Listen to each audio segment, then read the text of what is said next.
Hello viewers, কেমন আছেন সবাই? তো আবারও মার্কেটিংয়ের আরো নতুন ভিডিওতে নিয়ে স্বাগত আপনাদের প্রত্যেককে।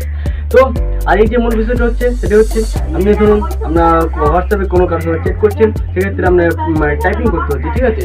তো তখন আপনার যে কিবোর্ডটি রয়েছে সেটি হয়তো সাদা কিংবা অন্য কালার রয়েছে, বাট যদি ওখানে সাদা বা অন্য কালার বাদ দিয়ে যদি আপনার নিজের ছবি বসানো যায় তাহলে কেমন হতো? তো বিষয়টা খুবই ইন্টারেস্টিং না? তো চলুন আর বেশি দেরি না করি, আজকে আমি এমনই একটি সেটিংস নিয়ে আলোচনা করতে চলেছি যে সেটিংসের দ্বারা আপনি আপনার ফোনে আপনার নিজের ফটো কিবোর্ডে অ্যাড করতে পারবেন। তো চলুন আর বিশেষ করে শুরু করা যাক আজকের ভিডিও। পুরো ভিডিওটি আমি থাকছি আপনাদের সঙ্গে আমাদেরকে মনিটরিং ইউটিউব চ্যানেল। তো চ্যানেলটিকে সাবস্ক্রাইব করে আমাদেরকে সাপোর্ট করুন এবং ভিডিওতে একটা লাইক করে দিন। তো চলুন শুরু করা যাক আজকের ভিডিও। তো ফোনের কিবোর্ডে ফটো বসানোর জন্য যে সেটিংসে রয়েছে, তো আমার ফোনের স্ক্রিনের দিকে লক্ষ্য করুন, আমি দেখিয়ে দিচ্ছি। তো চলুন আমি দেখিয়ে দিচ্ছি। প্রথমে কী করবেন, আমি আপনার ফোনের যে সেটিংস রয়েছে, ঠিক আছে, তো ফোনের ছবি বসানোর জন্য সেটিংসে এলেন, দেন আপনি কী করবেন, স্ক্রল ডাউন করে উপরে তুলবেন, তারপরে দেখতে পাবেন একটা সেটিংস রয়েছে অ্যাডিশনাল সেটিংস বলে, ঠিক আছে? তো অ্যাডিশনাল সেটিংস আছে, সেটা এখানে আপনি ট্যাপ করে নেবেন। দেন ট্যাপ করা হলে এরকম একটি ইন্টারফেস শো করছে। তখন আপনি কী করবেন, এখানে অনেক ধরনের অপশান রয়েছে, বাট আপনি কোনো ধরনের ট্যাপ না করে উপরে দেখতে পাচ্ছেন কিবোর্ড অ্যান্ড ইনপুট মেথড, ঠিক আছে? তো ওখানে ট্যাপ করে দেবেন। দেন এখানে ট্যাপ করলে এরকম একটি ইন্টারফেস দেখতে পাচ্ছেন। তো তখন আপনি কী করবেন, আপনার ছবি সেট করার জন্য এখানে দেখতে পাচ্ছেন কিবোর্ড, ঠিক আছে? তো কিবোর্ড অপশনতে ট্যাপ করে দেবেন। দেন ট্যাপ করা হলে এখানে অনেকগুলো অপশন রয়েছে, তার মধ্যে থেকে এখান থেকে আপনাকে চুজ করে নিতে হবে থিমস বলে যে অপশন রয়েছে সেটাকে। দেন এখানে থিমসে ট্যাপ করা হলে দেখতে পাচ্ছেন এখানে অনেক ধরনের রয়েছে, কাস্টমারের জন্য কিছুটা দেওয়া রয়েছে। সবাই ট্যাপ করে আপনি এগুলোর মধ্যে সেট করে দিতে পারেন, দেন অ্যাপ্লাই করে নিতে পারেন।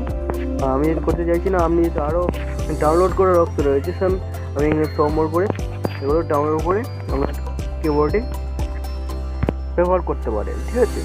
দেন এখন যদি আপনি চাইছেন আপনার যে ফটোস রয়েছে নিজস্ব, সেটা আপনি এখানে বসাবেন, ঠিক আছে? তো সেক্ষেত্রে কী করবেন, দেখতে পাচ্ছেন মাই থিমস বলে একটি অপশন আছে, এখানে প্লাস আইকন রয়েছে, ঠিক আছে?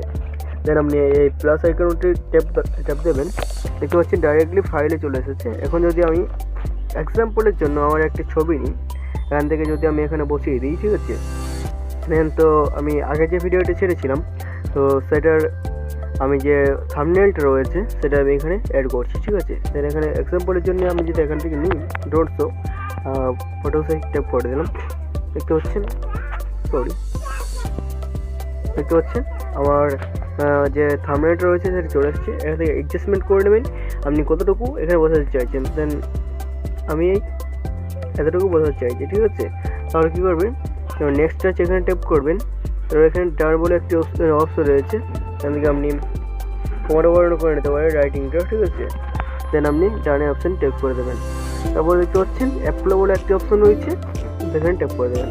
দেখতে পাচ্ছেন এখানে অ্যাপ্লাই হয়ে গেছে। এখন যদি আমি এক্সাম্পলের জন্য আমার মেসেজ বক্সে যাই, তো আমি একটু মেসেজ বক্সে যাচ্ছি। দেন মেসেজ বক্সে আসার পরে আমি এখানে অ্যাড বলে একটি অপশন এসেছে, প্লাস এখানে ট্যাপ করি। এখানে দেখতে পাচ্ছেন আমার যে থাম্বনেলটা এখানে সেট করলাম সেটা এখানে শো করছে, ঠিক আছে? তো এভাবে করে আপনি আপনার যে কিপ্যাড সেখানে ফোনের কিপ্যাড সেখানে আপনার নিজের ইচ্ছে মতো ছবিগুলো কাস্টমাইজ করে নিতে পারেন। তো এই ছিল আজকের ভিডিওটি যদি আপনার একটু ইনফরমেটিভ হয়ে থাকে তো প্লিজ চ্যানেলটিকে সাবস্ক্রাইব করে পাশে থাকা বেল আইকনটি অন করে রাখুন, এবং ভিডিওটি যদি আপনাকে একটু ভালো লেগে থাকে তাহলে প্লিজ ভিডিওতে একটা লাইক করে দিন। তো যতক্ষণ পর্যন্ত আমি নতুন ভিডিও নিয়ে আসছি ততক্ষণ পর্যন্ত ভালো থাকবেন, সুস্থ থাকবেন। Tata, bye bye.